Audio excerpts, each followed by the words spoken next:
Kemudian mereka ini gitu kan. Nah, mereka ini bikinlah pemberitaan, dibaca, didengar lagi oleh publik gitu. Nah, tinggal publik menilai sumber pengetahuannya ini, bahan-bahan pengetahuannya ini benar atau salah. Gitu kan. Nah, artinya kayak hal-hal seperti ini memang harus diklarifikasi biar kita enggak terpecah belah. Dan ada pun misalnya Forwatu kemudian jadi pendukung BPD, Labas Lakbas jadi pendukung yang tadinya menolak gitu, kemudian BPD Tenara yang tadinya menolak jadi mendukung. Itu biarin saja lah. Saya pikir saya nggak pernah menghitung mereka. Mungkin saya lebih kepada evaluasi selama ini tentang isu yang berkembang gitu kan ya. Ya. Yang jelas kita juga harus melihat secara real gitu kan. Bagaimana output selama ini yang kita perjuangkan. Nah, apa sih hasilnya? Dari mulai ini mungkin dari sisi saya ya. Dari mulai awal Januari kita melakukan musyawarah rakyat Banten di kota. Yang ini juga adalah salah satu bagian dari strategi dari kelompok kami, yaitu SKPN, Front Kebangkitan Petani dan Nelayan, dan juga kita ajak juga aktivis agra, yaitu aktivis agraria. Dia khusus bergerak di persoalan-persoalan agraria karena memang proyek ini adalah proyek yang memang ada kaitannya juga dengan persoalan perampasan lahan segala macam, harus kasus pertanahan.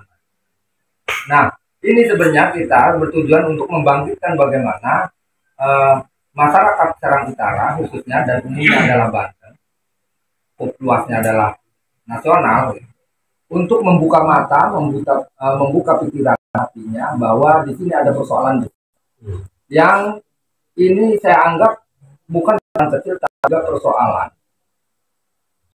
yang kita berdampak pada 2 tahun ke depan anak kita. Yang saya bilang itu bahwa ini adalah penjajahan, bukan sebuah proyek yang disebut PSN gitu kan, tapi ini penjajahan. Dari kejadian-kejadian itu, alhamdulillah, mulailah ada perlawanan-perlawanan, muncullah perlawanan-perlawanan di wilayah utara, sampai akhirnya ya kita juga harus berpikir bukan hanya dari sisi perlawanan di tingkat fisiknya saja, karena kan intinya bagaimana kita juga harus melihat saham yang terjadi saat ini gitu kan. Nah, alhamdulillah dengan kejadian yang di Pontang itu, yang di Pontang mungkin juga menghadiri itu, alhamdulillah dari 19.000 turun menjadi 12.000 dan sekarang sampai 9.000. Artinya perjuangan kita itu enggak sia-sia. Perjuangan kita nihil. Nah, artinya ini juga harus kita lakukan terus-menerus. Perlawanan-perlawanan itu sampai akhirnya supaya jatuh sahamnya sampai di 3.000 biar oleh mati mereka. Itu kuncinya sebenarnya. Dari sisi lain, nah ini juga kejadian ini juga bukan serta-merta terjadi begitu saja, tapi ada sambung buntutnya. Kita ketemu dengan Pak Jajat di Pantai Gope gitu kan, dengan Pak Said Didu. Saya bilang sama Pak Said Didu, Pak Said, kami ingin berjuang bareng gitu. Cuman kami belum tahu ini strateginya seperti apa. Cuman yang saya lihat dari mulai perkumpulan di Al Jazeera gitu kan, terus kemudian di Pantai Gope, kemudian sampai saya buat acara di Pontang gitu kan. Nah, ini kan saya mau menunjukkan bahwa perjuangan kita itu tidak hanya bisa dilakukan dengan secara litigasi saja. Litigasi itu artinya berjuang secara hukum, seperti Pak Khojenudin yang menggugat dengan perdatanya, kemudian dengan Pak Gufron dengan pidananya, dengan data-data yang kita kumpulkan di lapangan. Tapi juga harus ada kekuatan non-litigasinya. Non-litigasi itu artinya kekuatan massa yang mendorong itu, mengontrol itu. Nah, dari sekian pergerakan ini, alhamdulillah sepertinya Allah juga berpihak kepada kita. dari mana kita melihatnya? Begini, awal dari mula kita dimuncul, awal kita juga ada pengkhianatan juga di sini. Artinya kita diajak bareng berjuang, kemudian ternyata kecewa. Tapi saya pikir hal-hal seperti itu, pengkhianatan, masuk angin, segala macam itu saya pikir ini tidak ada sesuatu yang terjadi di dunia ini kecuali atas kehendaknya. Nyaknya ini adalah atas kehendak Allah. Artinya setiap ada pengkhianatan, terus kemudian apa sebutnya lagi, kita tadinya berjuang bareng, menolak, kemudian karena disuap jadi setuju. Nah ini juga bagian dari bagaimana supaya nilai perjuangan kita juga bertambah. Ya kalau misalnya perjuangan ini asik-asik saja, enak-enak saja, tidak ada pengkhianatan, tidak ada gesekan, tidak ada ancaman segala macam, tidak ada tawar-tawaran yang menggiurkan yang kemudian kita terlena di situ, kemudian kita jatuh di tempat yang terpuruk gitu kan. Ya namanya bukan perjuangan gitu. Ya namanya perjuangan itu ya harus bersusah-susah, harus berpahit-pahitan gitu kan. Harus berdarah-darah bahkan. Cuman bedanya gitu kan. Kalau ini adalah motivasinya adalah bagaimana kita memilih atau memposisikan diri kita kepada yang hak, kepahitan apapun, kegekiran apapun, gitu kan, penderitaan apapun, ini adalah bayangan Allah yang hidup. Kalau seandainya penderitaan itu bisa ngomong, gitu kan, atau kepahitan itu bisa ngomong, mungkin dia lebih indah daripada pertunjukan. Itu. Kalau pemahaman saya, artinya seruling juga bisa didengar suaranya enak itu, awalnya kan dikerat sama pisau gitu kan. Ya tempat gelas yang buat kita minum kopi segala macam ini kan dibakar oleh tembikar. Artinya kita aja tidak boleh putus asa atau merasa sedih dengan kejadian yang itu dianggap pahit gitu kan. Atau tekanan, ancaman, urus macam-macam lah gitu kan. Nah ini artinya bagaimana supaya ini juga memotivasi kita untuk terus berjuang. Nah, kembali lagi ke persoalan yang orang ini, itu kemudian ini masuk angin, ini segala macam gitu kan. Nah, kita mulai dari persoalan surat yang beredar dari Kesultanan. Nah, sebenarnya kita juga tahu bahwa surat keluarnya edaran ini adalah untuk mengklarifikasi ucapan Pak Kiai Hafidin yang waktu di endorse, walaupun saya tidak hadir waktu itu. Tapi saya pikir gini, apapun mereka yang ucapkan gitu kan, kayak contoh misalnya Pak Marwan Batubara orasi di KP3B, kita memisahkan diri dari NKRI, ya sebenarnya itu hanya sebatas bahasa sana, gitu kan. Sebutnya perang psikologi gitu kan. Ini juga salah satu strategi. Contohnya misalnya gini, dulu saya nuntut untuk membangun jalan karena jalannya rusak wilayah utara ini, maka Serang menyatakan diri untuk memisahkan diri dari kota Serang. Ini Pontang menyatakan diri keluar dari Serang. Saya akan bergabung kepada Tangerang. Nah, itu tekanan sebenarnya, Pak. Itu tekanan, strategi sebenarnya, Pak. Enggak sebenarnya. Dan kita kumpulkan KTP namanya referendum. Kita bakar KTP, nggak percaya kepada pemerintahan Kabupaten Serang, contoh seperti itu. Nah akhirnya kita dituruti. Terus strategi.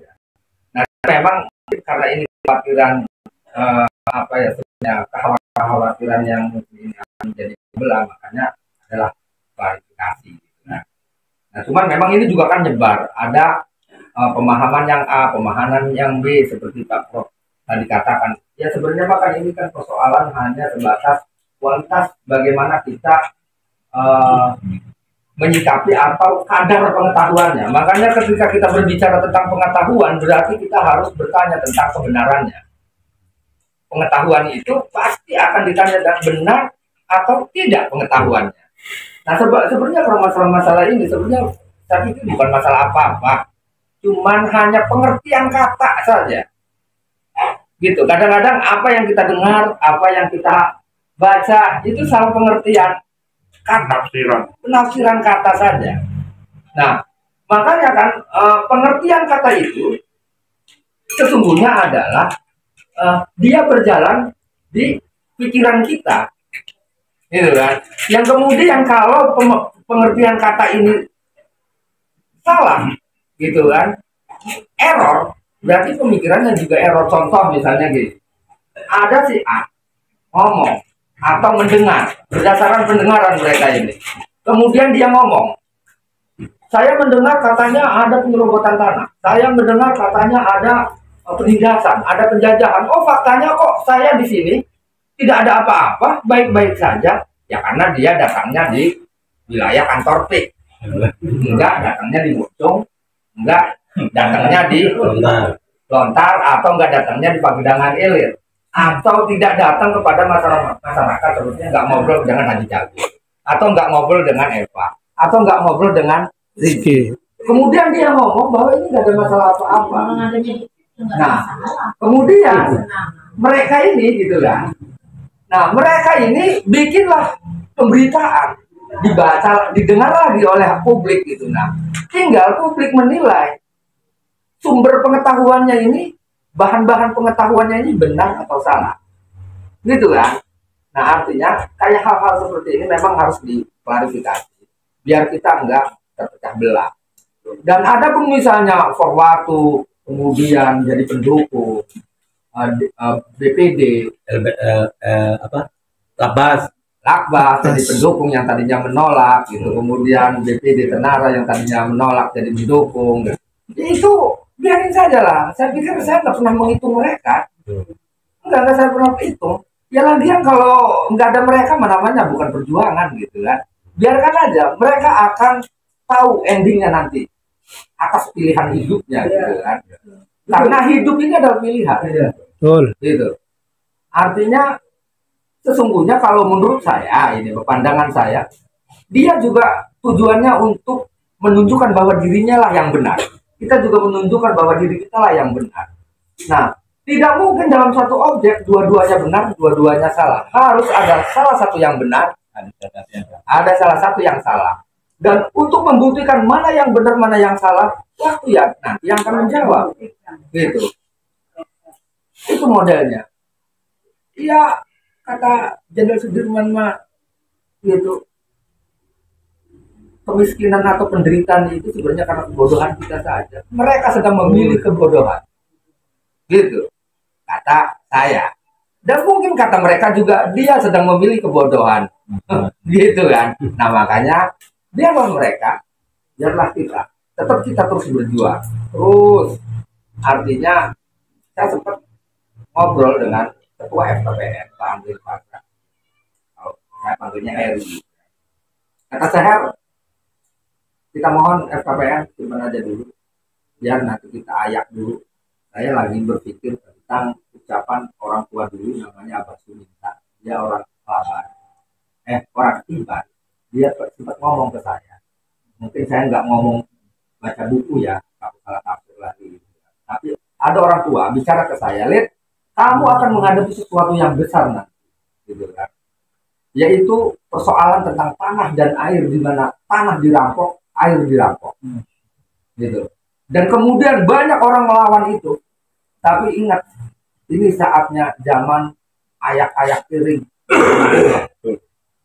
Artinya semua akan diayak. Yang anehnya itu, yang kasar yang jatuh, yang lembut yang nangsang, gitu. Nah, artinya di sini kita akan melihat mana sesungguhnya orang-orang yang istiqomah benar memegang yang hak, mana yang hanya abal-abal doang. Kalau masalah lidah tidak ada tulang, bebas berbicara. Tapi ada kata-kata mengatakan bukan mata yang melihat tapi bukan kacamata yang melihat tapi mata yang melihat. Bukan mata yang melihat tapi hati yang melihat. Artinya, mari kita kembali kepada hati kita. Sejauh mana hubungan akidah kita dengan Robnya. Itu. Artinya ketika banyak orang nawarin, udah, apa yang kamu inginkan? Usaha atau apa? Ini ada modal sekian. Ya, nggak kira-kira modalnya. Gitu kan. Kalau buat 7 turunan menggabis buat ukuran saya gitu kan. Nah artinya ini tidak ada yang tahu tawaran itu.